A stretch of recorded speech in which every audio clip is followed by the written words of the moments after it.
প্রধান বক্তার আগমন। রব্বুল আলামিন বলেন, জান্নাতে 4 ধরনের মদ, 4 ধরনের পানীয় ড্রিঙ্কস তোমাদের জন্য রাখবো। প্রথম নাম্বার হলো ওয়া আনহারুম মিন খামরিল লাজ্জাতিল লিশশারিবিনা ওয়া আনহারুম মিন আসালিম মুসাফফা। দুধের নহর, মধুর নহর, এরকম মদের নহর যিনি আমাদেরকে জান্নাতে দান করবেন তিনি কে? বলেন, আমার হাতে একখানা কিতাব আছে, এই কিতাবের নাম কি? এই কোরআনের মুআজিজা আছে না নাই? বিশ্বনবী বললেন, পৃথিবীতে 3টা জিনিসের দিকে যদি কেউ তাকায় তার সওয়াব হয়ে যায়। প্রথম নাম্বার হলো কোরআনের দিকে তাকালে সওয়াব আছে না নাই? আপনি কোরআনের দিকে তাকাবেন, তাকালেই সওয়াব। আল্লাহু আকবার। 3টা জিনিসের দিকে তাকালে সওয়াব হয়ে যায়। প্রথম হচ্ছে কোরআন। আপনি কোরআন খুব সহিভাবে পড়তে পারেন না, আপনার অনেক বয়স হয়ে গিয়েছে, no tension, don't be sad, আপনার পেরেশানির কোনো প্রয়োজন নাই। আপনি কোরআনটাকে ধরবেন, কোরআনের পৃষ্ঠাটা খুলবেন, খুলে তারপরে বলবেন, আহা, ছোট্টবেলায় কোরআন পড়তে পারি নাই, শিখতে পারি নাই, অনেক সময় হয়ে গিয়েছে, এখন আর যে শিখবো সে মেধা নাই। বিশ্বনবী বলছেন, হৃদয় এতটুকু আকুতি নিয়ে যে কোরআনের দিকে একবার তাকায় তার জন্য আল্লাহ পাক সওয়াব লিখে দেয়। এরপরে দ্বিতীয়বার কেউ যদি তার মায়ের দিকে রহমতের নজরে তাকায় সওয়াব হয়ে যায়, কাবার দিকে তাকালে সওয়াব হয়ে যায়। সুবহানাল্লাহ। সেজন্য এই কোরআন থেকে আমরা কথা শুনবো। এই কোরআনের মুআজিজা যে কত আযীম, কত মহান, আপনি কল্পনাও করতে পারবেন না। আমেরিকার গবেষকরা ভাবলো যে গোটা পৃথিবীতে আমরা এত কিছু তৈরি করলাম, এরোপ্লেন, জাহাজ, আপনার কম্পিউটার, ল্যাপটপ, মোবাইল, আইফোন সব এরা তৈরি করলো। এরা বলছে এত দামি দামি মাইক্রোচিপ আমরা তৈরি করলাম, কিন্তু মুসলমানদের কাছে এমন কি কিতাব আছে, এমন কি কোরআন আছে যে কোরআনটা আমরা বানাতে পারবো না? তাদের সবচেয়ে পাওয়ারফুল কম্পিউটারের মাইক্রোচিপটি কোরআন যে 1500 বছর আগে যে তথ্য দিয়েছে, ওই তথ্যগুলি সেখানে রাখার পরে কম্পিউটারকে প্রশ্ন করলো, কম্পিউটার বলো তো দেখি, এমন তথ্য সমৃদ্ধ সুন্দর সাবলীল ভাষায় কোনো কিতাব আমরা রচনা করতে পারবো কিনা? কম্পিউটার উত্তর দিয়েছে, ইয়েস, ইটস পসিবল, পারবা, সম্ভব। এরা তো অ্যামেজিং, কিভাবে সম্ভব, আমরা কিভাবে পারবো, আবেগ আপ্লুত হয়ে গিয়েছে। In the meantime computer তাদেরকে উত্তর দিয়ে বলেছে, কোরআনের মতো আরেকটি কোরআন বানাতে পারবা, তবে তার জন্য তোমাকে বেঁচে থাকতে হবে অক্টোলিয়ান ইয়ার্স। গবেষণা করে এরা বলল, গণনা শুরু হয় একক, দশক, শতক, হাজার, লক্ষ, নিযুত, কোটি, মিলিয়ন, বিলিয়ন, ট্রিলিয়ন, অক্টোলিয়ান ইয়ার্স। পৃথিবীর কোনো মানুষের পক্ষে বাঁচাও সম্ভব নয়, কোরআনের মতো আরেকটি কোরআন বানানো সম্ভব নয়। সুবহানাল্লাহ। এই কোরআন কত আযীম, কত মহান। এই কোরআন যে তথ্য দিয়েছে আপনাকে, আপনার কল্পনাকে হার মানাবে। বিজ্ঞানী নিউটন, নাম শুনছেন না অনেকে আপনারা? নিউটন 1500 বছর পরে একটি তথ্য দিয়েছে যে আকাশে যে সূর্য আছে, চন্দ্র আছে, আকাশের মধ্যে যে তারকা আছে, এগুলি তো আকাশের সাথে ডিরেক্টলি সংযোগ নাই।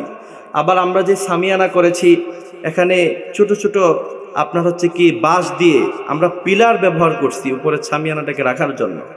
তো উনি বলছেন যে আকাশের তারকাটা এটা কিভাবে মাঝখানে ভাবে ঝুলে আছে, আগেও সংযোগ নাই, পিছনেও সংযোগ নাই।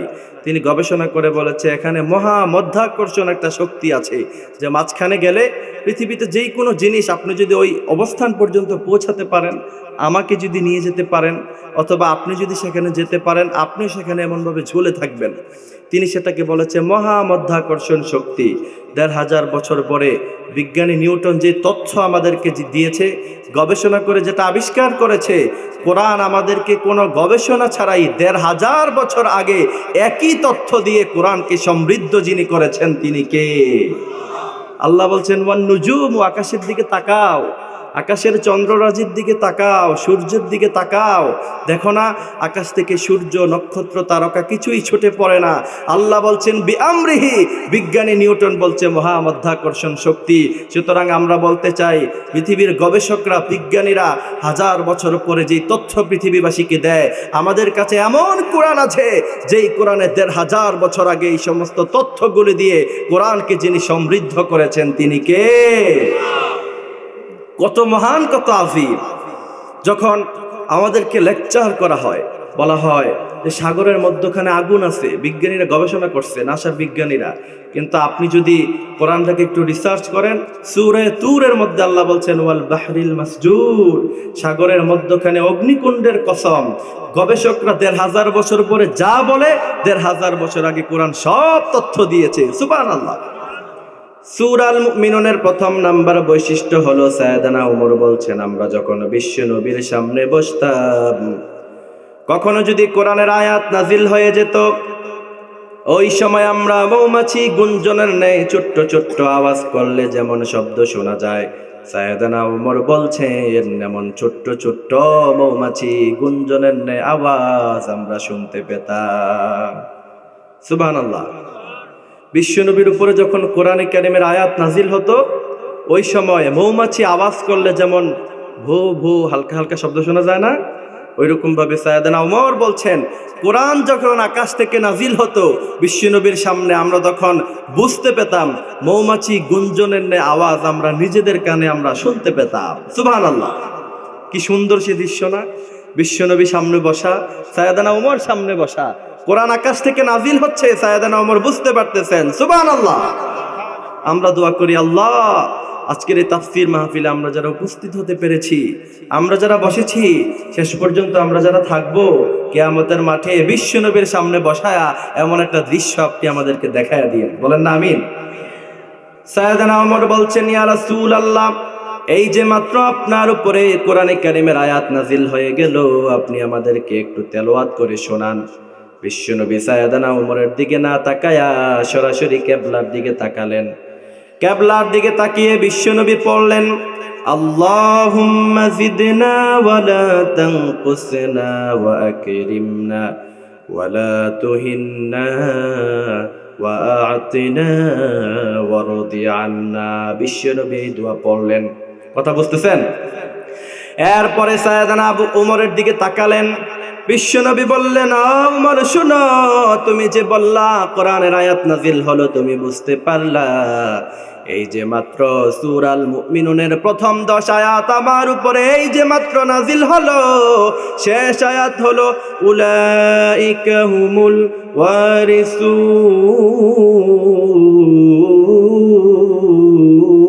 ওয়ারিসুন। বিশ্বনবী বললেন, ওমর শোনো শোনো, শেষ আয়াত হলো উলাইকা হুমুল ওয়ারিসুন। আর এই প্রথম 10 আয়াতের মধ্যে 7টি বৈশিষ্ট্য আছে। কেউ যদি জীবনে ধারণ করে, বিনা হিসাবে যিনি জান্নাতের মালিক বানাবেন তিনি কে? বিনা হিসাবে, কোনো টেনশন নাই, কিয়ামতের মাঠে কোনো হিসাব নাই, হিসাব ছাড়া, নিকাশ ছাড়া আল্লাহ বলবেন যাও তুমি জান্নাতে চলে যাও। জান্নাতের দরওয়াজাগুলি অটোমেটিক্যালি যিনি খুলে দিবেন তিনি কে? আল্লাহ পাক। এরপরে এই সূরার আরেকটি বৈশিষ্ট্য হলো, বিশ্বনবী বলেছেন গোটা পৃথিবীতে আল্লাহ পাক যা বানালেন, সূর্য, নক্ষত্র, বিশাল সমুদ্র, এই বিশাল বিস্তীর্ণ জমিন, এই জমিন যে কত বড় আজও পর্যন্ত গবেষকরা খুঁজে বের করতে পারে নাই। সুবহানাল্লাহ পড়বেন না? এরা আমাদেরকে বড় বড় লেকচার শোনায়, কিন্তু আল্লাহ যে কোরআন আল কারিমে ইয়াজুজ এবং মাজুজের কথা বলেছেন, জুলকারনাইনের কথা বলেছেন, জুলকারনাইন, ইয়াজুজ, মাজুজ এবং আমাদের মধ্যখানে বিশাল এক প্রাচীর তৈরি করেছিল। আজও পর্যন্ত সে প্রাচীর, সে দেয়াল পৃথিবীর কোথায় আছে, কোন কোনায় আছে, আজও পর্যন্ত পৃথিবীর বিশাল বড় বড় গবেষক টিম খুঁজে বের করতে পারে নাই। তার মানে পৃথিবী যে কত বিশাল, কত মহান, এটা পৃথিবীর কেউ জানে না, জানে যিনি তিনি কে? সাগর যে কত মহান, মারিয়ানা ট্রেঞ্চ আজও পর্যন্ত গবেষকরা খুঁজে বের করতে পারে নাই যেটা কত গভীর, কত মহান। আপনার কিতাবুল ফিতান একটা কিতাব আছে, সেখানে আমি দেখলাম যে বিশাল বড় বড় প্লেন আকাশপথ দিয়ে উড়ে যায়। এগুলি কেন হয়, কি কারণে হয়, কোথায় হারিয়ে যায়, আজও পর্যন্ত তাদের কাছে কোনো উত্তর নাই। যে বিশাল বড় প্লেন মারিয়ানা ট্রেঞ্চের ভিতরে কোথায় দিক দিয়ে ঢুকে গেছে, পানিও নড়ে নাই, কোথায় যে যায়, এই সাগর যে কত বিশাল, কত মহান, এটা কেউ জানে না। সাইয়েদনা কাব বলছেন এই কিছুই আল্লাহ পাক নিজ হস্ত মুবারক দ্বারা তৈরি করেনি, শুধুমাত্র 3টি জিনিস আল্লাহ পাক নিজ হস্ত মুবারক দ্বারা তৈরি করলেন। সুবহানাল্লাহ পড়েন। প্রথম নাম্বার হচ্ছে সাইয়েদনা আদম। সাইয়েদানা আদমকে আল্লাহ পাক নিজ হস্ত মুবারক দ্বারা, নিজ হাত দ্বারা তিনি তৈরি করে গোটা মানব জাতিকে, গোটা মানব জাতি যে সম্মানের জাতি, গোটা মানব জাতিকে যিনি সম্মান দিয়েছেন তিনি কে? আমাদের আদি পিতার নাম কি? আরো জোরে বলেন কি? আর জাতির পিতা? তাহলে শেখ মুজিবকে, গোড়ার ডিম। যেই কেউ এসে আমাদেরকে জাতির পিতা বলবে, আমাদেরকে সকালবেলা সূর্য ওঠার পরে যেই কেউ এসে বলবে আমরা তোমার জাতির পিতা, আমরা সেটা মানব না, ঠিক কিনা? যেই কেউ আবার কিছুদিন পরে যদি এসে কেউ বলে যে আমরা জাতির পিতা, আমরা সেটা মানবো? আমি যে এক্সপ্রেস ওয়েতে দেখলাম ছেলেরা জাতির পিতার নাম বাদ দিয়ে সেখানে বিশাল নেমপ্লেট লাগালো যে সাইয়েদানা ইব্রাহিম আলাইহিস সালাম জাতির পিতা মহাসড়ক। সুবহানাল্লাহ পড়েন। এই সুন্দর বাংলাদেশ, এই যে আজকে কথা বলতেছি, সারা দেশে কথা বলি, কোথাও বাধা নাই, কোথাও কেউ আমাদেরকে রেস্ট্রিক্টেড মারে না, কোথাও তাফসীর মাহফিল বন্ধ হয় না। এই সুন্দর জমিন আমাদেরকে যিনি দিয়েছেন তিনি কে? তো সাইয়েদানা আদম আমাদের আদি পিতা, আমরা তিনার সূত্র থেকে এসেছি। আর সাইয়েদানা আদমকে আল্লাহ পাক নিজ হাত দিয়ে তৈরি করে মানব জাতির সম্মান বুঝিয়েছেন। সুবহানাল্লাহ পড়বেন না? সেজন্য রব্বুল আলামিন বলেন ওয়ালাকাদ কাররামনা বনি আদম ওয়া হামালনাহুম ফিল বাররি ওয়াল বাহর ওয়া রাযাকনাহুম মিনাত তাইয়্যিবাত وفضلناهم على كثير ممن خلقنا تفضيلا আল্লাহ পাক বলছেন কাররামনা বনি আদম, বনি আদমকে সম্মান দিলাম। হামালনাহুম ফিল বাররি ওয়াল বাহর, জমিনে সাগরে সব জায়গায় আমাদের সম্মান আছে না নাই?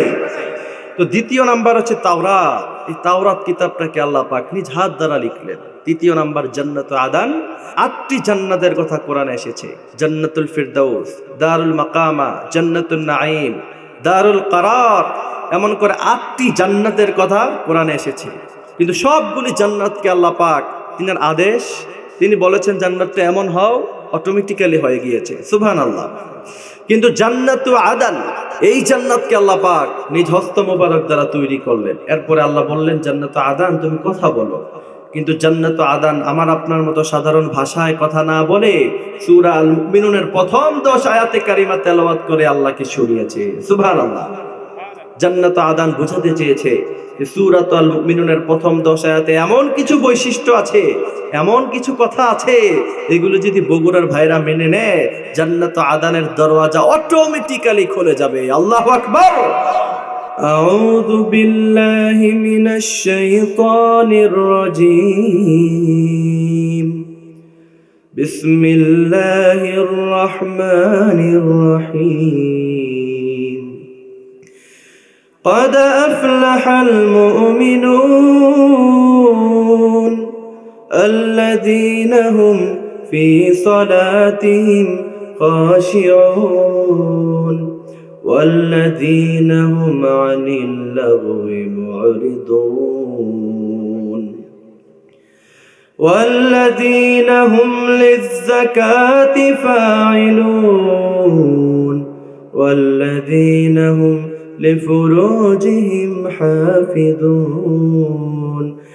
إلا على أزواجهم أو ما ملكت أيمانهم فإنهم غير ملومين فمن ابتغى وراء ذلك فأولئك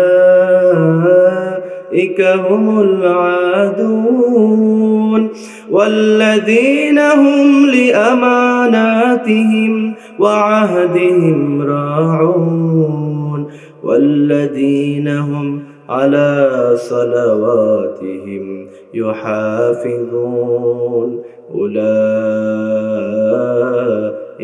هم الوارثون একটা সাবজেক্ট, একটা বিষয় আমরা এখান থেকে শিক্ষা গ্রহণ করে যাব। সবার মুখস্থ থাকতে হবে। আজ থেকে 10 বছর পরে যদি কেউ প্রশ্ন করে, ওই যে একটা মাহফিল হয়েছিল শাখারিয়া বাউলাপাড়ায়, তরুণরা মাহফিল করেছিল, সেখানে যে হুজুর আসছিল, সূরা মুমিনুনে কি কি বৈশিষ্ট্য থাকলে আল্লাহ বিনা হিসাবে জান্নাত দিবেন, আমরা প্রত্যেককে যেন বলতে পারি, এমনভাবে আমরা মুখস্থ করে নিব, এমনভাবে আমরা শুনবো ইনশাআল্লাহ। পরে আল্লাহ পাক শুরু করছেন, কদ আফলাহাল মুমিনুন। আল্লাহ বলেছেন ডান। এই যে মনে করেন আমি যদি এই পানিটা খাই, যেমন আপনারা আমাকে রাতের বেলা খাবার খাওয়াইছেন, এটা অলরেডি আমি খেয়ে ফেলেছি, অলরেডি এটা ডান হয়ে গিয়েছে, ঠিক কিনা? আল্লাহ বলেছেন মুমিনেরা অলরেডি সফল কাম হয়ে গিয়েছে, অলরেডি তারা জান্নাতের মালিক হয়ে গিয়েছে, এরা মরে না তাই জান্নাতে যায় না। সুবহানাল্লাহ। আমাদেরকে যিনি সফলতা দিয়েছেন তিনি কে? একটু চিন্তা করেন, কেন ইমাজিন দ্যাট, এই যে কথা মুমিনেরা সফল কাম। আজকে যদি একটা কনফারেন্স করা হয়, কনফারেন্সে পৃথিবীর বিশাল বড় বড় ধনী মানুষদেরকে আনা হয়, এরা বলবে যে আমরা সফলতার রাস্তায় আমরা হাঁটছি, আমাদেরকে জীবনে সফল হতে হবে, অনেক টাকা জীবনে ইনকাম করতে হবে, গাড়ি বাড়ি ইন্ডাস্ট্রি আমাদেরকে বানাতে হবে, তাহলে আমরা সফল হতে পারবো। কিন্তু 1500 বছর আগে গোটা পৃথিবীর মালিক যিনি, তিনি বলেছেন পৃথিবীর ইলন মাস্ক সে সফল নয়। জান্নাতের মধ্যে যে কি আছে আপনি কোনোদিন কল্পনাই করতে পারেন নাই। প্রধানমন্ত্রী কেমন বাসভবনে থাকে আপনার কল্পনায় ধরতে পারে। আপনার পৃথিবীর ধনী মানুষেরা 5 স্টারে, তার জন্য কি ঝাঁকজমকপূর্ণ আছে, বারে গেলে সে কি পায়, নর্তকীরা চারদিক দিয়ে নাচে, তার জন্য ড্রিঙ্কস আছে, পৃথিবীর সব অপরাধ ক্যাসিনোতে বসে বসে করতে পারে, এই কল্পনাটা আপনার মাথায় ধরতে পারে। কিন্তু বিশ্বনবী বলেছেন জান্নাত যে কত মহান, কত সুন্দর। সাইয়েদানা আদম থেকে কিয়ামত পর্যন্ত যত মানুষ পৃথিবীতে আসবে, যত আর্কিটেক্ট, যত ডিজাইনার পৃথিবীতে আসবে, জান্নাতের একটা চেয়ার কেমন হবে ওই চেয়ারের ডিজাইনই তার মাথায় আসবে না। সুবহানাল্লাহ। তাহলে জান্নাত কত সুন্দর, কত মহান। এত বিশাল জান্নাতটা আপনি পেয়ে যাবেন কত সহজভাবে। কিছু বৈশিষ্ট্য আপনার মধ্যে থাকবে। আর বিশাল আকাশ থেকে বিশ্বনবী সাল্লাল্লাহু আলাইহি ওয়াসাল্লাম বলছেন সবচেয়ে ছোট্ট জান্নাতটাই তো 10টি দুনিয়ার থেকে আরো বিশাল বড়। সুবহানাল্লাহ বলবেন না? আপনার পৃথিবীতে ছোট্ট ছোট্ট বাচ্চারা যখন ছোট্ট থাকে, চেহারাটা দেখলে খুব সুন্দর লাগে না? চেহারা দেখলে খুব সুন্দর লাগে। জান্নাতের মধ্যে আপনি যখন স্বর্ণখচিত চেয়ারে হেলান দিয়ে ঠ্যাঙের উপরে ঠ্যাং দিয়ে বসবেন, ধনী মানুষেরা পায়ের উপরে পা দিয়ে বসে না? বসে কি বসে না? বিশ্বনবী কখনো পায়ের উপরে পা দিয়ে কখনো তিনি মানুষের সামনে বসতেন না। পায়ের উপরে পা দিয়ে বসে এটা ঠিক নয়, এটা বেয়াদবি। আমি আপনার তেতুলিয়া একদম 0 পয়েন্টে মাহফিল করলাম, সেখানে এক বিশাল চেয়ারম্যান, তিনাকে দাওয়াত করা হলো, তিনি আমার সামনে এসে বসে ঠ্যাঙের উপরে ঠ্যাং দিয়ে বসছে। আমি বলছি এটা আপনি কোথায় পাইছেন? এই সভ্যতা আপনাকে কে শেখালো? সামনে হাজার হাজার মানুষ বসা, ওইদিকে মাহফিল এমনিতে বিশাল বড় হয়। আপনি এমন কি নেতা হলেন যে আপনার সামনে সবাইকে আপনার কাছে গোলাম মনে হয়? এমন নেতা আমাদের বাংলাদেশে আছে না নাই? এরা সাধারণ মানুষকে গোলাম মনে করে, আমরা আপনাদের গোলাম নয়, ঠিক কিনা? জান্নাতে হবে সেটা। জান্নাতে আপনি স্বর্ণখচিত চেয়ারে আপনি হেলান দিয়ে যখন বসবেন, একটা পা আর একটা পায়ের উপরে রেখে বিশাল ভাবসা আপনি বসবেন। এমনই সময় দেখতে পাবেন ডানে বামে চারদিক দিয়ে জান্নাতের সুন্দর সুন্দর রমণীরা আপনাকে আহলান সাহলান বলে স্বাগতম জানায়া আপনার সামনে উপস্থিত হয়ে যাচ্ছে। সুবহানাল্লাহ। কত সুন্দর না সেই দৃশ্যটা? রব্বুল আলামিন বলেন মুত্তাকিইনা ফিহা আলাল আরাইকি লা ইয়ারাউনা ফিহা শামসাও ওয়ালা জামহারিরা। মুত্তাকিইনা ফিহা আলাল আরাইক, যখন স্বর্ণখচিত চেয়ারে হেলান দিয়ে বসবেন, যখন সর্বপ্রথম জান্নাতের হুরদেরকে আপনি দেখবেন কত সুন্দর তারা, আপনি প্রথম নজরে 50,000 বছর তাকায়া থাকবে। সুবহানাল্লাহ বলেন। এরপরে যখন মানুষ অবাক দৃষ্টিতে কোথাও তাকায় থাকে, যখন আমি যদি ওনার দিকে অবাক দৃষ্টিতে তাকায় থাকি, কিছুক্ষণ পরে উনি বলবেন না যে হুজুর আপনি কই তাকায় আছেন, ঠিক না? এমন ভাবে বিশ্বনবী বলছেন জান্নাতের হুরেরা তখন আপনার শরীরে টাচ করে বলবে যে কোথায় তাকায় আছেন। এরপরে আপনার হুশ ফিরবে যে আর আমি কোথায় আছি। আল্লাহু আকবার। এরপরে জান্নাতের হুরেরা বলবে এই যে আমরা সুন্দর সুন্দর রমণীরা, আমাদেরকে আপনাদের জন্য বানানো হয়েছে। সুবহানাল্লাহ বলেন। হাজার হাজার বছর পার হয়েছে আপনার জন্য অপেক্ষা করতে করতে আজকের এই দিনের অপেক্ষায় আমরা আপনাকে পেলাম। জান্নাতের হুরদের চোখটা কত সুন্দর হবে, আল্লাহ বলছেন চোখগুলি হবে ডাগর ডাগর বড় বড়, স্বর্ণখচিত। আপনার মণিমুক্তা বক্সের মধ্যে যদি আপনি 1000 বছর রাখেন উপরে মলাট দিয়ে, সেখানে যেমন কোনো ময়লা ঢুকবে না। বিশ্বনবী বলছেন তাদের চোখে কোনোদিন কোনো ময়লার আভাস পড়ে নাই। সুবহানাল্লাহ। এত সুন্দর চোখ হবে, তার মুখের লালা হবে এত মজা, এত চমৎকার। পৃথিবীতে কোনো সমুদ্রে 1 ফোঁটা লালা দিলে সমুদ্রের লবণাক্ত পানিগুলি মিষ্টি হয়ে যেত। এই হুরদেরকে, এই হুর, এই জান্নাত, আপনার জান্নাতে 4টি নহর থাকবে। মদের নহর, আনহারুম মিন খামরিল লাযযাতিল লিশারিবিন, মদের একটা নহর থাকবে। আপনি কিসের বারে গিয়ে অল্প অল্প মদ খান, সেটা আপনার ব্রেনেও সমস্যা হয়, কিন্তু জান্নাতের মদ যখন আপনি খাবেন শরীরের মধ্যে মুহূর্তের মধ্যে এনার্জি চলে আসবে। সুবহানাল্লাহ। ছোট্ট কাপ দিয়ে মদ নয়, আল্লাহ বলছেন 4 ধরনের। রব্বুল আলামিন বলেন জান্নাতে 4 ধরনের মদ, 4 ধরনের পানীয় ড্রিঙ্কস তোমাদের জন্য রাখবো। প্রথম নাম্বার হলো ওয়া আনহারুম মিন খামরিল লাযযাতিল লিশারিবিন ওয়া আনহারুম মিন আসালিম মুসাফফা, দুধের নহর, মধুর নহর। আবার এরকম মদের নহর যিনি আমাদেরকে জান্নাতে দান করবেন তিনি কে? সেজন্য রব্বুল আলামিন বলেন জান্নাতের মধ্যে যখন তুমি ঢুকবা, ওয়েলকামিং রিসিপশন কত সুন্দর হবে আপনি জানেন। এই যে আপনারা আমাকে নারে তাকবীর স্লোগান দিয়ে আনলেন, জান্নাতের মধ্যে ফেরেশতারা, জান্নাতের মধ্যে ছোট ছোট বাচ্চারা আপনাদেরকে এমন ভাবে আহলান সাহলান দিয়ে, হাজার হাজার ফেরেশতা আপনাকে আপনার একার জন্য ওয়েলকামিং রিসিপশন দিয়ে জান্নাতের মধ্যখানে আপনি যখন যাবেন, জান্নাতের বিশাল আলিশান দরজা, আল্লাহু আকবার।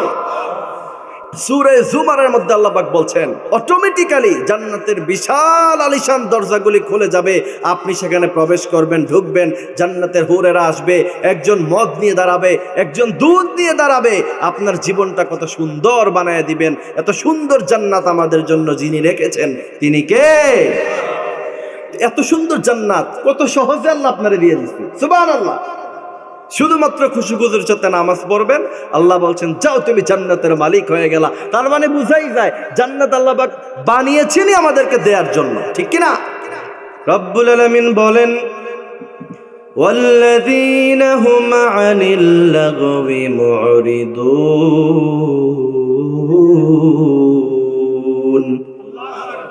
কোনো কাজ নাই, কিছু নাই, হুদাই একজন মানুষের ব্যাপারে কিছু শুনছে, এবার ঘুরে ঘুরে তার বিরুদ্ধে বদনাম ছড়াচ্ছে।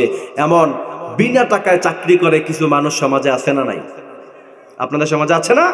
শুধু শুধু দরকার আছে তোমার? কোনো দরকার নাই। কেউ যদি জান্নাতের মালিক বিনা হিসাবে হতে চায় তাহলে সে কাজ করে না, যা শুনলো তাই বর্ণনা করলো। কাফা বিল মারই কাযিবান আই ইউহাদ্দিসা বিকুল্লি মা সামিআ, যা শুনলো তাই বর্ণনা করলো, এটা মিথ্যার সমান হয়ে যায়, ঠিক না? তাহলে অনর্থক কথাবার্তা এরা বলে না, এদের মুখে, এদের জবানে সব সময় একজনের জিকির থাকে, তিনি কে? বিশ্বনবী বলছেন কার জবান যদি সব সময় জিকির দ্বারা তরতাজা থাকে, কিয়ামতের মাঠে যখন নবী আলাইহিস সালামরা বলবে ইয়া নাফসি ইয়া নাফসি, বিশ্বনবী বললেন ওই সময় যার জবানে সব সময় আল্লাহর জিকির থাকে, কিয়ামতের মাঠে হাসতে হাসতে আল্লাহ পাক তার জান্নাতের মালিক বানায়া দিবে। হাসতে হাসতে আপনি জান্নাতে চলে যাবেন। বুখারীর বর্ণনা, বিশ্বনবী বলছেন প্রতিদিন পড়বা সুবহানাল্লাহি ওয়া বিহামদিহি সুবহানাল্লাহিল আযীম ওয়া বিহামদিহি। বুখারীর বর্ণনায় এসেছে কোন ব্যক্তি যদি এই ছোট্ট দোয়াটা একবার পড়ে, বিশ্বনবী বলছেন এটা মানুষের জবানে বড় হালকা হয়, পড়তে বড় সহজ হয়, অনেক বেশি কষ্ট হয় না। কিন্তু যদি মিজানের পাল্লায় রাখা হয় গোটা আকাশ গোটা জমিনের চাইতে বেশি ভারী হয়ে যায়। তাহলে প্রতিদিন পড়বেন সুবহানাল্লাহি ওয়া বিহামদিহি সুবহানাল্লাহিল আযীম ওয়া বিহামদিহি। এক সাহাবা বিশ্বনবীর দরবারে আসলেন, বিশ্বনবীকে এসে বললেন ইয়া রাসূলুল্লাহ আমি অনেক গরিব মানুষ, পেটে খাবার নাই, পরনে পোশাক নাই, চিকিৎসার ব্যবস্থা নাই, ইয়া রাসূলুল্লাহ আপনি একটু বলেন কিভাবে আমি ধনী হই। বিশ্বনবী বলছেন, যখন তুমি ফজরের নামাজ পড়বা, ফজরের নামাজ পড়ার পরে তুমি যে জায়নামাজে বসবা, সেখানে বসে প্রতিদিন 100 বার পড়বা। কয়শো বার? 100 বার পড়বা। সুবহানাল্লাহি ওয়া বিহামদিহি, সুবহানাল্লাহিল আযীম ওয়া বিহামদিহি, আস্তাগফিরুল্লাহ। এই দোয়াটা জায়নামাজে বসে 100 বার পড়বা। ওই সাহাবী চলে গেলেন। 1 মাস পরে বিশ্বনবীর সাথে দেখা। বিশ্বনবী বললেন, ও সাহাবা, তোমার যে আমল দিলাম কেমন কাজ হলো?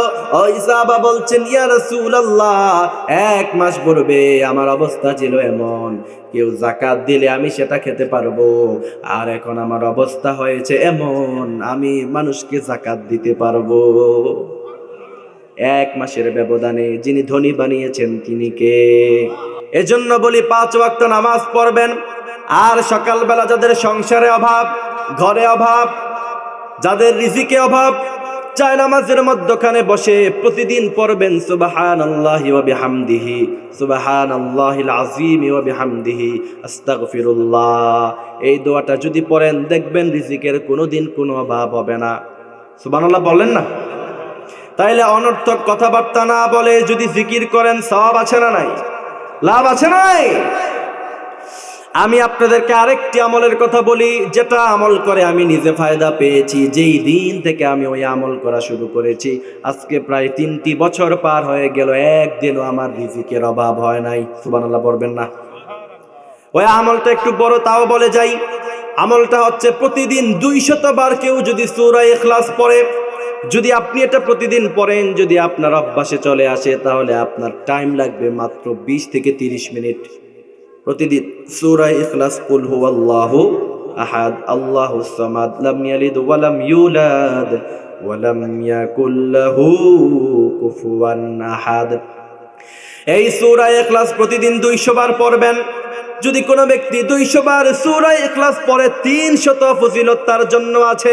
প্রথম নাম্বার ফজিলত হলো জীবনে যতদিন সে বাঁচবে কোনোদিন তার রিজিকের টেনশন করা লাগবে না। সুবহানাল্লাহ বললেন না? আমি নিজেই আমলটা আজ থেকে 3 বছর পূর্বে করেছি। আজ থেকে 3 বছর পার হয়ে গেল, এখনো পর্যন্ত কোনোদিন টাকা পয়সা নিয়ে আমার টেনশন করা লাগে না। সুবহানাল্লাহ। আমি নিজে পরীক্ষিত, এই আমল করে আমি নিজে ফলাফল পেয়েছি। এই আমলটা আমি আপনাদেরকে দিয়ে গেলাম। রব্বুল আলামিন বলেন, আলাম নাজআল লাহু আইনাইনি ওয়া লিসানাও ওয়া শাফাতাইন ওয়া হাদাইনাহুন নাজদাইন। কে বলছেন? আমাদেরকে এই জবান যিনি দান করলেন তিনি কে? আবার এই 2টি চোখ আমাদেরকে দিয়েছেন কে? এই 2টি চোখ দিয়েছি বলে দেখো যে কত অপরূপ নয়না বিরাম, খেতে খামারে জোড়াই চোখের বিদুরদুল। ঠিক না? আপনি একটা জিনিস চিন্তা করেন, গবেষকরা বলছে প্রতিদিন মানুষের এই চোখের মধ্যখানে হাজার হাজার পলিউশন ঢুকে যায়, কিন্তু 70 বছর পার হয়ে গেল, 80 বছর পার হয়ে গেল, এখনো পর্যন্ত আপনি খালি চোখ দিয়ে 21,000 মাইল দেখতে পান। সুবহানাল্লাহ। যাদের ঘরে টিনের ঘর আছে, আপনাদের এখানে আছে? আছে টিনের ঘরে শীতকালীন সময়ে ছোট্ট ফাঁক দিয়ে দেখা যায় রৌদ্র যখন পড়ে অনেক পলিউশন ঘুরে বেড়ায়, ময়লা ঘুরে বেড়ায়। গবেষকরা বলছে এই পলিউশন সব আপনার চোখের ভিতরে ঢুকে অটোমেটিক্যালি আল্লাহ পাক সেখানে এমন পানি দিয়েছে, আপনি যখন পাপড়ি ফালান পানি দিয়ে ধৌত করে সব পলিউশন মুহূর্তের মধ্যে বের হয়ে চোখটাকে পরিষ্কার যিনি করেন তিনি কে? বুঝতে পারছেন? এই পানি যদি আপনার শেষ হয়ে যায়, চোখের এই পানি যদি আপনার মুছে যায়, চোখে আপনার ছানি পড়বে, এরপরে মেডিসিন ইউজ করে ওষুধ ইনজেকশন দিয়ে চোখের মধ্যখানে পানি আনা লাগবে। সেই পানি আমাদেরকে না চাইতে যিনি দিয়েছেন তিনি কে? আল্লাহ একটু খোটা খোটা দিয়ে বলছেন। আমরা একটু খোটা দিই না, কি রে তোরে আমি খাবার দিই না, তোরে আমি পোশাক দিই, এরপরে কেমনে বেঈমানি করলি বলি না আমরা এমন? আল্লাহ বলছেন আলাম নাজআল লাহু আইনাইন, তোমার কি দুইটা চোখ আমি দেই নাই? খোঁটা দিচ্ছেন যিনি, তিনি কে? এই খোঁটা ওই খোঁটা নয়, তিনি বুঝাতে চাইছেন এই যে তোমারে দিলাম, এই যে জবান দিলাম, এই জবান দিয়ে জীবনে কোনোদিন তোমার মুখে আল্লাহু আকবারের তাকবীরের ধ্বনি উচ্চারিত হয় না, এমন লোক আমাদের সমাজে আছে না নাই? এমন দল করা যাবে না যেই দলে আল্লাহু আকবারের তাকবীরের ধ্বনি নাই, ঠিক কিনা? আর যারা আল্লাহর তাকবীরের ধ্বনির বিরুদ্ধে কথা বলে তাদের সাথে আমাদের কোনো সম্পর্ক নয়, ঠিক কিনা? এই জন্য আমরা সব সময় আমাদের জবান দিয়ে একজনের নামে স্লোগান দিব, তিনি কে? লিল্লাহে তাকবীর। এই জন্য আমার ভাইরা, তাইলে যারা বিনা হিসাবে জান্নাতে যেতে চায় এই জবান দিয়ে তারা অনর্থক কথাবার্তা বলে না, সব সময় একজনের জিকির করে, তিনি কে? তৃতীয় নাম্বার হচ্ছে ওয়াল্লাযীনা হুম লিয-যাকাতি ফাঈলুন। ব্যবহারটা তারা সুন্দর করে, মানুষের সাথে তারা হাসি দিয়ে কথা বলে, নম্র ভাষায় তারা কথা বলে। বিশ্বনবী বলছেন, আপনি যদি কারো সামনে হাসি দিয়ে কথা বলেন, কানাত লাহু সাদাকা। সাদাকা করলে যেই পরিমাণ সওয়াব হয়, ওই পরিমাণ সওয়াব আপনার আমলনামায় যিনি দিবেন, তিনি কে?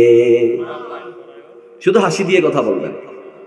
কেউ জিজ্ঞাসা করছে শাখারিয়া বাউলাপাড়ার রাস্তা কোথায়, আপনি তাকে সুন্দর করে হাসি দিয়ে তাকে দেখিয়ে দিলেন ডান দিকে আপনি যান। বিশ্বনবী বলছেন, কানাত লাহু সাদাকা।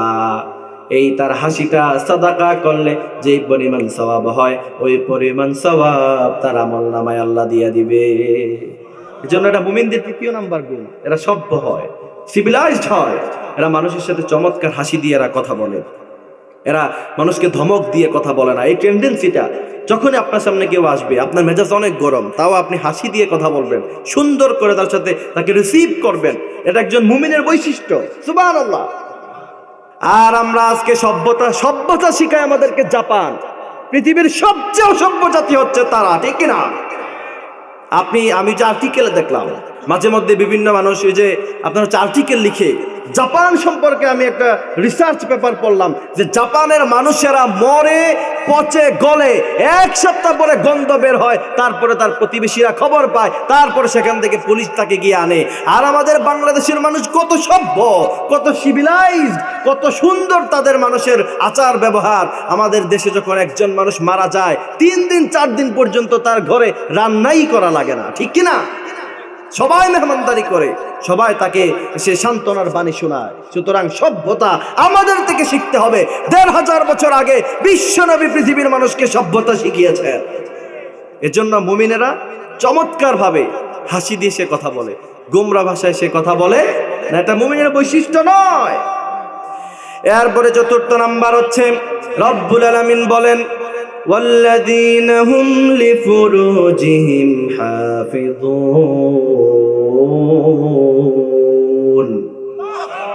লজ্জা স্থানের হেফাজত, এই লজ্জা স্থানের হেফাজত যদি আপনি করেন, বিশ্বনবী বলছেন কিয়ামতের মাঠে তুমি শুধু 2টা জিনিসের দায়িত্ব নিবা। এক হচ্ছে তোমার জবান, আর এক হচ্ছে তোমার লজ্জা স্থান। এই 2টা জিনিস যদি তুমি হেফাজত করতে পারো, বিশ্বনবী বলছেন কিয়ামতের মাঠে জান্নাতে তোমাকে নিয়ে জান্নাতে ঢোকার দায়িত্ব আমি বিশ্বনবী নিয়ে নিলাম। সুবহানাল্লাহ বললেন না? তার মানে জান্নাতে যাওয়া অনেক কঠিন নয়, অনেক সহজ। আমাকে যদি কেউ প্রশ্ন করে, যেমন মনে করেন একটা সরকারি চাকরি দেওয়ার জন্য আমাকে আনা হলো, ভাই বানায়া হবে। এখন আমাকে তিনি প্রশ্ন করলেন যে বলেন তো কোরআনে কারিমে কয়টা পারা আছে? স্বাভাবিক উত্তর 30 পারা, ঠিক না? কয়টা সূরা আছে? 114টা সূরা। এমন সহজ সহজ প্রশ্ন আমাকে করলে আমি তো এটাই ভাববো যে ওই লোক আমাকে চাকরিটা দিতে চায়। আর যদি চাকরি দিতে না চায়, সে আমাকে প্রশ্ন করবে বলেন তো উগান্ডার রাজধানী কোথায়, ঠিক না? আমাকে সে আটকাতে চাইবে। সূরাতুল মুমিনুন পরে আমি যেটা বুঝলাম যে আল্লাহ পাক মানুষকে জান্নাত দিতে চায়, সুবহানাল্লাহ, কাউকে আটকাতে চায় না। কিন্তু আমরা কত নিমুখারাম, আমরা কত না ফরমান, এত সহজ সহজ বিষয়গুলো আমরা মানতে পারি না। আপনি বলবেন হুজুর কতদিন লজ্জাস্থানের হেফাজত করব? বয়স 18 হয়েছে। আর মুরব্বীদেরকে আরেকটি কথা আমি বলতে চাই, আপনারা মনে মনে ভাবেন যে আমরা 25 বছর বয়সে বিয়ে করেছি, 30 বছর বয়সে বিয়ে করেছি। ভাই, তখন আপনারা যৌবনেই আসতেন 20 বছর বয়সে, ঠিক কিনা?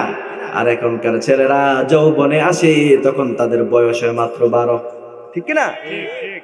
আগে আপনারা 20 বছর 25 বছর বয়সে একটা মেয়ের দিকে তাকাতে শরম পেতেন।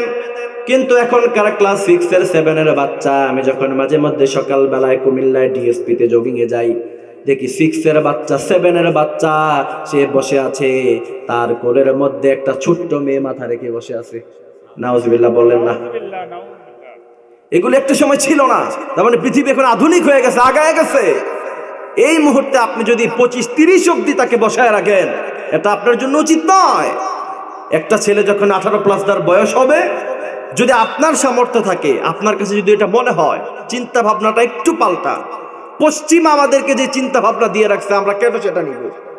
যদি আপনার কাছে মনে হয় যে আপনার ঘরে 3 জন সদস্য আছে, আরেকটা মেয়ে, একটা পার্সন, শুধু সে কি হাতি? কথা বলেন, সে কি ঘোড়া নাকি? সে কি তিমি মাছ যে প্রতিদিন টনকে টন মাছ তারা আপনার খাওয়ানো লাগবে? এরকম নয়। যদি আপনার কাছে মনে হয় যে আরেকজন পার্সন, 1% লোক যদি বেড়ে যায়, তাহলে আমি তার খাবারের ব্যবস্থা করতে পারবো, তাহলে আমি বলবো যে আপনার ছেলেকে আপনি বিয়ে দিয়ে দেন। তাহলে দেখবেন সমাজ থেকে অসংগতি সব কমে যাচ্ছে, ছেলেরাও লজ্জাস্থানের হেফাজত করতে পারতেছে, আপনিও আল্লাহর কাছে জবাব দিতে পারবেন। এই জন্য টেন্ডেন্সি পাল্টা। ছেলেটা সরকারি চাকরি করতে হবে। কে বলেছে তোমাকে সরকারি চাকরি করলে মেয়ের জীবন সুন্দর হবে? ঠিক কিনা? অনেক ধনী মানুষ সরকারি চাকরিজীবী, মাথায় তার চুলও নাই, জীবনে এই মেয়ের কোনোদিন ভালোবাসাও দিতে পারে না। ঠিক কিনা? এমন সরকারি চাকরিজীবী পেলে আপনার মেয়ের জীবন সুন্দর হবে, এই কথা কোরআনেও নাই, হাদিসেও নাই। কিন্তু বিশ্বনবী বলছেন ফাদফুর বিদাতিদ দ্বীন। আপনি যখন আপনার মেয়ের বিবাহের সময় হয়েছে, ফজরের নামাজে গিয়ে দেখবেন কোন যুবক ছেলেটা আগে আগে ফজরের নামাজ পড়ে। ঠিক কিনা? আপনি এশারের সময় দেখবেন যে কোন যুবকটা 18 বছর তার বয়স, 20 বছর তার বয়স, 25 বছর তার বয়স, তার বিবাহের সময় হয়েছে, সরকারি চাকরি নাই, তার অনেক ধন সম্পদ নাই, কিন্তু সে ফজরের নামাজে আগে হাজির হয় কিনা, জুমাতে আগে হাজির হয় কিনা, ইসলামিক তাফসিরুল কোরআন মাহফিলের সদস্য আছে কিনা, যদি দেখেন যে ভালো ভালো কাজে সে শামিল আছে, আপনি বিনা দ্বিধায় আপনার মেয়েটাকে আপনি দিয়ে দিতে পারেন। ঠিক না? কিন্তু আজকে বিয়ের জন্য দেখে যে অনেক ইস্টাবলিশ ছেলে, এরপরে ধনী মানুষ, সে কোটি কোটি টাকার মালিক, আপনার মেয়েকে এনে কখনো সে মহারানীর দায়িত্ব দিবে না, আপনার মেয়েকে সে আনবে, চাকর বানায় সে রাখবে। ঠিক না? গরিবের ঘরে মহারানী হয়ে থাকা অনেক ভালো ধনীর দুলালদের চাকরানি হওয়ার থেকে। ঠিক না? একটু ভাবেন, আপনার আদরের মেয়েটাকে কত আদর করে আপনি লালন পালন করে বড় করছেন। এখন তার কাছে গাড়ি আছে, বাড়ি আছে দেখে ওই বাসায় আপনি তাকে পাঠাইছেন, মহারানী হিসাবে সে রাখবে না, সে আপনাকেও চাকরের মতো ব্যবহার করবে। এই জন্য সভ্য দেখে বিয়ে দিয়ে দিবেন। পারবেন তো ইনশাআল্লাহ? তাহলে 4th নাম্বার, লজ্জা স্থানের হেফাজত করতে হবে। বিয়ের আগে অবৈধ সম্পর্ক যাদের আছে, হারাম রিলেশনশিপ যাদের আছে, সবকিছু ব্রেকআপ করে নিতে হবে। ঠিক কিনা? বিয়ের আগে যদি তুমি 4 ঘাটের পানি খেয়ে আসো, সূরা নূরের মধ্যে আল্লাহ বলছেন তোমার স্ত্রী 14 ঘাটের পানি খেয়ে তোমার কাছে আসবে। ঠিক না? এই জন্য আমার ভাইরা, আজকে মুরব্বীরা তো পৃথিবীর খবর রাখে না, পৃথিবী সম্পর্কে এরা বুঝে না, কম বুঝে। আমি এরকম অনেক ঘটনা জানি। গত কিছুদিন আগে আমার কাছে একটা কল আসলো, এক মেয়ে আমাকে কল দিছে, কল দিয়ে বলতেছে যে হুজুর, আমি কি একটা ছেলেকে অনেক পছন্দ করি, এখন কিভাবে বিয়ে করলে নরমালি বিয়ে হয়ে যাবে? আমি তাকে বললাম, পরিবার ছাড়া যদি আপনি বিয়ে করেন, আপনার জন্য অসঙ্গতি হবে, এটা খারাপ হবে, ভালো হবে না। তিনি বলছেন, না হুজুর, আমি তারে ভালোবাসি, সে আমারে ভালোবাসে। সত্য ঘটনা বলতেছি, এই যে গত মাসের ঘটনা। ওই মেয়ে আমি তাকে অনেক বললাম, আপনি আমার ছোট বোনের মতো, যেহেতু আপনি আমার নাম্বারটা কালেক্ট করে আমাকে কল দিয়েই ফেলছেন, শুনে রাখেন আপনি এই কাজটা করবেন না। তিনি বলছেন, না হুজুর, আমি তারে ভালোবাসি, আমি তারে বিয়ে করবো। ঠিক আছে, পরিবার ছাড়া, তাহলে আপনি এই সিস্টেমে, এই রুলসে গেলে আপনি বিয়ে করতে পারবেন। বিয়ে করা একদমই সহজ, যদি সামনে 2 জন ছেলে সাক্ষী থাকে, আপনি যদি আপনার যে বিয়ে করবে সে যদি আপনাকে প্রস্তাব পাঠায় যে আমি তোমাকে বিয়ে করতে চাই, আপনি কবুল বললেন, শেষ, বিয়ে হয়ে গেছে। সোজা হিসাব, একদম সহজ বিয়ে। তা আপনি এই সিস্টেমে তাহলে বিয়ে করতে পারেন, কিন্তু আপনার অনুচিত হবে, আপনার জন্য ভালো হবে না এটা। এরপরে 2 সপ্তাহ পরে আমাকে কল দিয়ে ফোনে কান্নাকাটি, হুজুর আপনি যা বলছিলেন তা সত্য কথা, আমাকে সে ওয়ান টাইম ইউজ, নাউজুবিল্লাহ বলেন, আমার সাথে সে এটা করার জন্য, থাকার জন্য আমাকে ভুলভাল ফুসলিয়ে ফাসলিয়ে আমার সাথে এমন আচরণ করেছে। এই জন্য বলতে চাই, খুব খেয়াল রাখতে হবে, মেয়েদের হাতে মোবাইল দেওয়া যাবে না। ঠিক কিনা? মেয়েরা আজকাল আপনার কি বাসায় জানেও না সে মোবাইল ইউজ করে, এরকম আছে না নাই? খুব চোখে চোখে রাখতে হবে। তাকে আলাদা রুম দিয়ে রাখছেন আপনি, আলাদা রুম দেওয়ার দরকার নাই, আপনার মায়ের সাথে সে থাকবে। আলাদা রুম দিয়ে রাখছেন, সে আপনার হচ্ছে কি, আমি এমন ঘটনাও জানি যে আপনার হাত খরচের টাকা বাঁচিয়ে বাঁচিয়ে মোবাইল ফোন ইউজ করে, পরিবারের কেউ জানে না। তো এই হচ্ছে আজকাল সমাজের অবস্থা। এদেরকে যদি আপনি 30 পর্যন্ত আটকায় রাখেন, জীবনের যা আছে তারা সব শেষ করে দিবে, আর কিয়ামতের মাঠে আপনাকে জবাব দিতে হবে। আল্লাহ তাআলার কাছে তারা বলবে, আমার বাবা, আমার কাছে সম্পদ আসে নাই, আমি চাকরি পাই নাই দেখে আমার বাবা আমাকে বিয়ে দেয় নাই। আপনাকে আল্লাহর কাছে জবাব দিতে হবে। এই জন্য খুব দ্রুত বিয়ে দিয়ে দিবেন। তবে রব্বুল আলামিন বললেন, ভালোবাসা, যত ভালোবাসা আছে সব ভালোবাসা হবে স্ত্রীর জন্য। স্ত্রীর দিকে তাকায়া যদি কেউ হাসি দেয়, সেখানে সওয়াব আছে না নাই? স্ত্রীর দিকে তাকায়া সব ভালোবাসা হবে। এই যে এতদিন কষ্ট করে লজ্জা স্থানের হিফাজত করবেন, বিয়ের আগে যদি কোনো হারাম রিলেশনশিপে আপনি টোটালি যদি না যান, বিয়েটা যে আপনার কাছে কত মজা লাগবে, কত ভালো লাগবে, আপনি কল্পনাও করতে পারবেন না। সুবহানাল্লাহ। রমাদান মাসে সারাদিন রোজা রাখার পরে, সারাদিন রোজা রাখার পরে আপনি যখন ইফতারি করেন, সারাদিন পেটে খিদানি ইফতারি করেন, যখন প্রথম শরবতটা মুখে দেন, মজা কম না বেশি? আরো জোরে বলেন, কম না বেশি? তাহলে এবার শোনেন, সারাদিন আপনি খাবার খান নাই, যখন আপনি ইফতারের সময় খাবার খাবেন, খাবারের মজা বেশি লেগে যায়। সারা জীবন কোনো মেয়ের দিকে তাকান নাই, কোনো মেয়ের হাত ধরেন নাই, মেয়ের কণ্ঠটা কেমন হয় সেটা আপনি বুঝেন নাই, সেই কল্পনাও নেন নাই। যখন আপনি বিয়ে করবেন, বাসর রাত, প্রথম রাতটাকে আপনার কাছে জান্নাতের রাত মনে হয়ে যাবে, ঠিক কিনা? এজন্য আমার ভাইয়েরা, তবে রব্বুল আলামিন বলেন, ভালোবাসা একটা সময় তো তোমার কাছে আসবে, একটা মেয়ের দেখলে তোমার কাছে ভালো লাগবে। গার্লস স্কুল থেকে একটা মেয়ে বের হলে তোমার কাছে ভালো লাগবে। বিশ্বনবী বলছেন, যদি কাউকে দেখে ভালো লাগে, বিয়ের প্রস্তাব পাঠাও, বিয়ে করে নাও। এরপরে যত ভালোবাসা দিবা, তুমি যদি তার হাত ধরো সেখানে সওয়াব হয়, তুমি যদি তাকে জড়িয়ে ধরো সেখানেও সওয়াব হয়। বিশ্বনবী বলছেন, স্ত্রীর কপালে যদি কেউ চুমু দেয়, সেখানে আল্লাহ পাক সাদাকা করার সমপরিমাণ সওয়াব দিয়ে দেয়। ওই সাহাবী বললেন, ইয়া রাসূলুল্লাহ, বুঝলাম না কেমন করে হয়? বিশ্বনবী বলছেন, তুমি যদি কোনো পরনারীর হাত ধরো, সেখানে গুনাহ আছে না নাই? আরো জোরে বলেন, আছে না নাই? বিশ্বনবী বললেন, পরনারীর হাত ধরলে যদি গুনাহ হয়, তাহলে স্ত্রীর হাত ধরলে সওয়াব হবে না কেন? সুবহানাল্লাহ। স্ত্রীর দিকে হাসি দিয়ে কথা বললে সওয়াব হয়। আবার আম্মা জান আয়েশা বলতেন, বিশ্বনবী এমন রোমান্টিক স্বামী ছিল, সব সময় জীবনে আমাকে আগে আগে সালাম দিতেন। সুবহানাল্লাহ। এই জন্য সব ভালোবাসা হবে স্ত্রীর জন্য। এবার স্ত্রীকে অনেক স্ত্রীরা বলে যে, হুজুর, আমার স্বামী ভালোবাসে না, আমার স্বামী আমাকে আগের মতো আর ভালোবাসে না। আমি বলবো, জীবনে কোনোদিন আপনি আপনার স্বামীর জন্য সাজলেন না। এমন স্ত্রী আছে না নাই? যখন সে পার্কে বের হয়, মেলায় বের হয়, সবচেয়ে সুন্দর পারফিউমটা ইউজ করে, আছে না নাই? কিন্তু সারাদিন যখন স্বামী অনেক কষ্ট করে সে আসে, রাতের বেলা আসার পরে যখন সে দেখবে যে আপনি নোংরা কাপড়ে, আপনি তার জন্য একটু সাজলেন না, অটোমেটিক্যালি সে আপনার প্রতি তার ভালোবাসা কমে যাবে। আর যদি আপনি তার জন্য সাজেন, বিশ্বনবী বলছেন, কোন স্ত্রী যদি তার স্বামীর জন্য সাজে, সে যখন চুল আঁচড়াবে সেখানেও সওয়াব হয়। সুবহানাল্লাহ। সে যখন শাড়ির গুচি দিবে সেখানেও সওয়াব হয়। তার স্বামীর ভালোবাসা পাওয়ার জন্য কোন স্ত্রী যদি সাজে, যদি লিপস্টিক লাগায়, সেখানেও সওয়াব হয়ে যায়। সুবহানাল্লাহ। এই জন্য সব ভালোবাসা হবে স্বামী স্ত্রীর মধ্যখানে কোনো পরকিয়া করা যাবে, কোনো গার্লফ্রেন্ড রাখা যাবে? যাবে যাবে।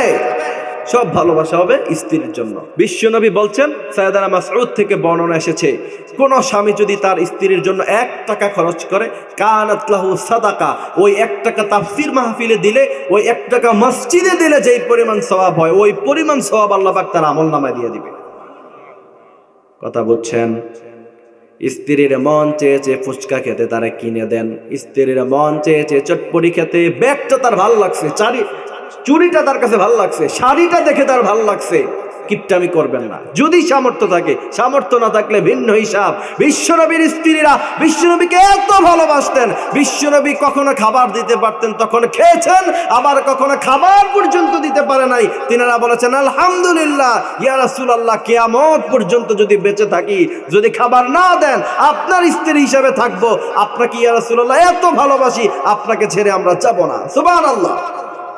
এই জন্য আমার ভাইয়েরা, عن ابي مسعود رضي الله تعالى عنه قال قال رسول الله صلى الله عليه وسلم বিশ্বনবী বলছেন, কোন স্বামী যদি তার স্ত্রীর জন্য খরচ করে, কানাত লাহু সাদাকা, সাদাকা করলে যেই পরিমাণ সওয়াব হয় ওই পরিমাণ সওয়াব তার আমলনামায় যিনি দেন তিনি কে?